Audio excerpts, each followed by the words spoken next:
Let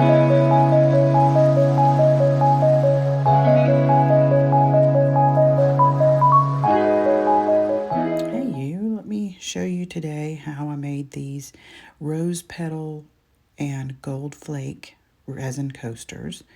Made a couple of mistakes. The first one you'll see right there, where I was going to have these be half and half, gold flake and crushed rose petals, and one of them just went bananas and just went all over the place. So I tried to fix it by picking all of the rose petals back over to the other side.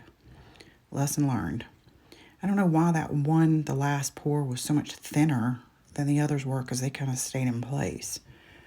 But I wanted one side to be just the crushed rose petals and the other side to be really chunky, big flakes of gold leaf. Normally, I stir the gold leaf up in the resin and pour it in because it's a lot easier and it pours evenly. But it makes the pieces a little bit too small. For this project, I wanted them to be bigger, because this mold is kind of thick, and you'll see in the end that I wanted you to be able to look through the transparent sides and see those beautiful big flakes. And I've seen other people do it. I don't know how they're doing it, but you see that I just kind of mashed them down in there, and that seemed to work okay, except I did have a little tiny bit of gold leaf sticking up, so I had to do a flood coat or dome coat, whatever you want to call it. Added another coat to them at the end to bury those metal flakes. After I got all of the gold leaf kind of spread out, this is a different resin, and I had to let it cure for 2 whole days before I could put the next coat on top. And I'm not real pleased with that cure time.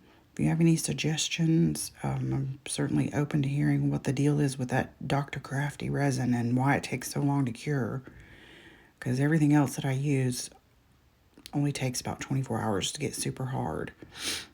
So I mixed a tiny little bit of gold glitter in with that top coat and then just spread it out really, really super thin, because these molds are already pretty thick and I used over 12 ounces of resin already.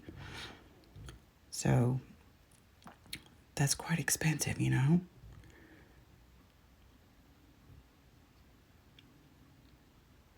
had to keep pouring it into that tiny cup.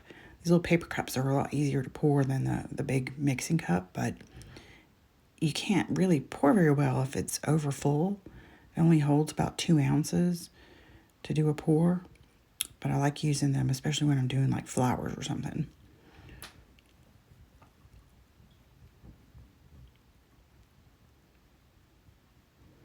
Little resin, little glitter, spread super thin. I do like how the rose petals and the gold kind of floated in toward the center a little bit. It gives it that negative space around the edge, which I think is absolutely beautiful, especially if you're going to put gold leaf around the edge, which these I haven't decided whether I'm going to do that or not. I torched them to get those few little bubbles out, so let's see what we got. See how thick they are? I think they turned out pretty well, though. And that teeny tiny little bit of glitter gave it kind of just a little shine on the top side. And I don't have to sand and coat them anymore because they're domed up beautifully. No sharp edges anywhere. Thanks.